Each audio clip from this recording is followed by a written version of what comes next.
Après 4 mois de négociations, dernière réunion ce matin à 10h entre syndicats et patronat sur la question des retraites.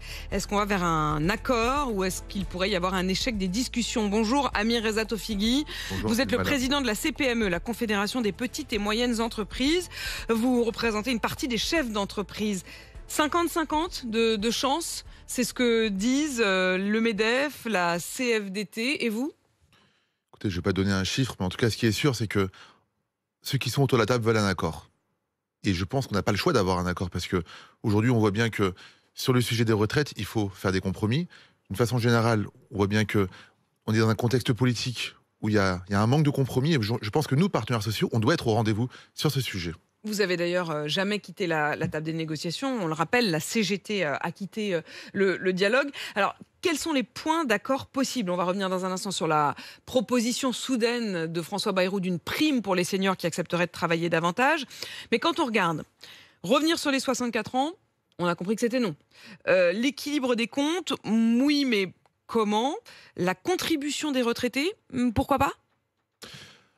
On est tous alignés sur le fait que notre régime de retraite doit être équilibré. Et en même temps, il y a un consensus qui dit qu'il faut pouvoir en même temps travailler plus pour financer notre régime, mais tenir compte des cas particuliers, notamment des cas de pénibilité, des femmes qui ont des carrières hachées. Et donc, ce qu'on propose au global, c'est de dire, oui, les 64 ans, on ne peut pas bouger parce que ça coûte trop cher de revenir en arrière.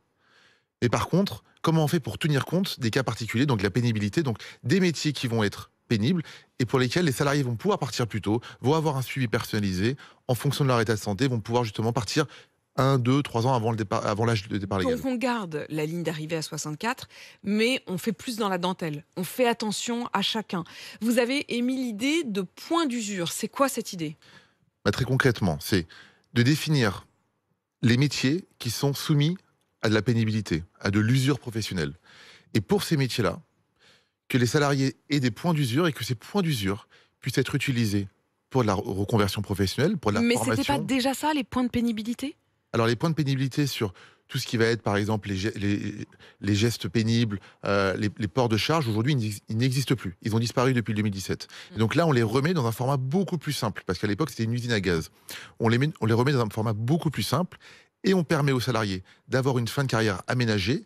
Et pour les salariés qui ne peuvent plus travailler à partir d'un certain âge, on leur permet de partir en départ anticipé. Mais en effet, on fait dans la dentelle, vous l'avez bien dit, on ne permet pas à tout le monde de partir plus tôt, on permet vraiment à ceux qui sont concernés de partir plus tôt, et ceux qui peuvent travailler plus longtemps, on les fait travailler plus longtemps. Donc ces fameux points d'usure qui font partie vraiment de ce que vous avez mis sur la table et ce sur quoi vous vous battez. Vous l'avez entendu, il y a aussi la question de la situation des mères de famille. Ça, c'est plutôt le combat de la CFDT. Marie-Lise Léon, d'ailleurs, était à mon micro la semaine dernière. Écoutez ce qu'elle en dit.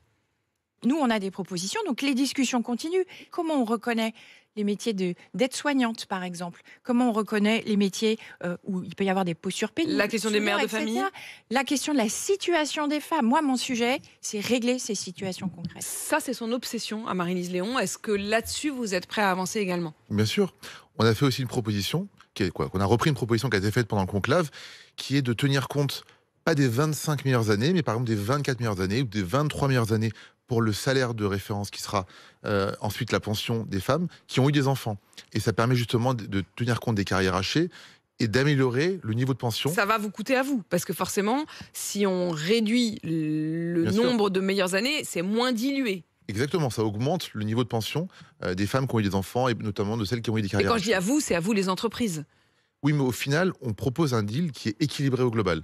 Et donc, c'était aussi la condition, c'était de permettre à notre système de retraite d'avoir l'équilibre qui est retrouvé en 2030. Et donc oui, on propose des choses sur la pénibilité, sur les femmes, mais en parallèle, on propose aussi des mesures pour permettre d'équilibrer les comptes. Il y a aussi cette question proposée par François Bayrou hier, c'est presque sorti de son chapeau sans que personne ne l'ait vraiment vu venir, une prime pour les seniors qui continuent à travailler après le départ. Est-ce que vous y êtes favorable? Moi, je pense que tout ce qui permet de travailler plus longtemps est bien, mais aujourd'hui, c'est pas là le sujet.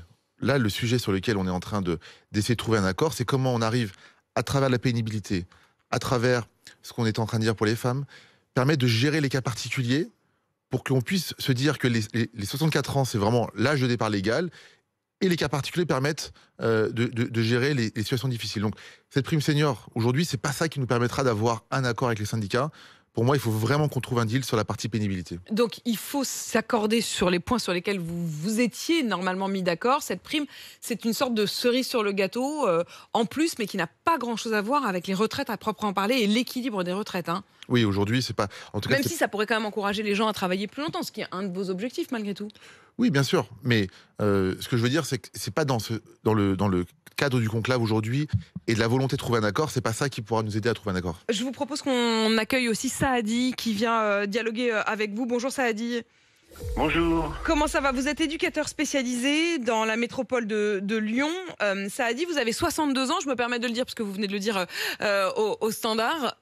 Vous êtes tout proche de la retraite. Ça pourrait vous intéresser, vous, une prime pour continuer à bosser tout en touchant la retraite? Disons que moi, je suis un cas particulier, parce que j'ai déjà décidé de partir en janvier 2027. D'accord. Donc, alors je l'ai fait parce que j'ai un métier qui me passionne et donc je peux continuer même jusqu'à 80 ans, j'ai envie de vous dire. Ouais. Mais c'est vrai que le fait du recul de 64 ans m'a amené simplement pour l'instant d'avoir 5% de surcote. Alors que si j'étais parti à 60 ans pour carrière longue, j'aurais effectivement eu une retraite qui soit un peu plus intéressante.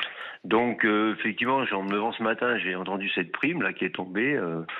Alors je ne sais pas exactement comment ça va se formaliser, mais ce qui est intéressant pour moi, c'est de pouvoir continuer à travailler, mais en même temps, si je peux bénéficier, je dirais, d'une retraite un peu plus confortable, et si je peux permettre à l'État je dirais, de gérer sa trésorerie, à partir de là... Vous seriez prêt, s'il n'y avait pas de prime, ça a dit, vous faites partie de ceux qui resteriez tout de même, vous continueriez.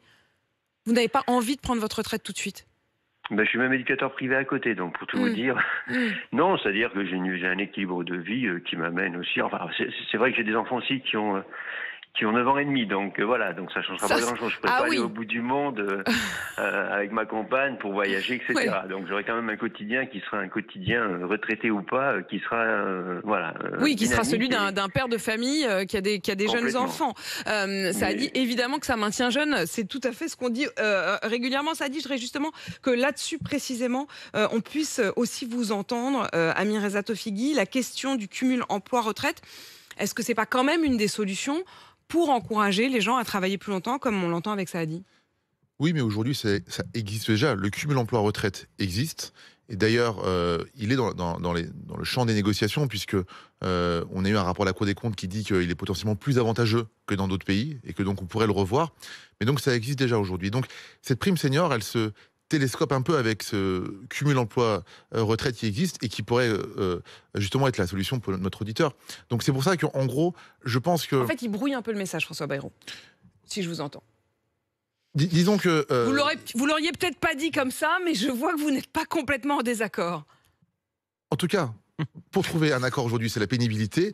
Pour faire travailler plus longtemps, on peut réfléchir à une prime senior demain et bien évidemment que ça peut être une solution à voir pour l'articulation avec le cumul emploi-retraite. Mais c'est pas ça aujourd'hui qui pourra permettre d'avoir une fumée blanche. Si les 5 organisations signent, CGT, FO, l'UDP se sont retirés, donc il en reste 5. Ce sera pour vous une victoire à la fois pour le Premier ministre, mais aussi pour vous tous, organisations patronales, syndicales? Oui, mais ce serait une victoire pour la France, moi je pense surtout. Parce qu'on va sortir d'une situation compliquée où on voit bien que cette réforme des retraites, elle était peut-être encore... il y avait peut-être des ajustements à faire pour que les Français se disent que voilà, on passe à autre chose. Et donc on permettra à notre société de passer à autre chose. On permettra aux politiques de mettre ce sujet de côté. Et surtout, encore une fois, on permet de retrouver un équilibre financier. Aujourd'hui, le système de retraite, dans les 20 prochaines années, va générer 350 milliards de déficit. Ce qu'on propose dans l'accord, typiquement, c'est aussi de reprendre la gouvernance du régime des salariés du privé. Ça veut dire que les partenaires sociaux reprennent la main avec une règle d'or pour assurer l'équilibre financier. Parce que notre objectif commun, collectif, c'est de sauver notre modèle de retraite. Et aujourd'hui, si on ne fait rien, avec les déficits qui vont s'accumuler, avec la démographie qui a évolué, avec l'espérance de vie qui augmente, il va droit dans le mur.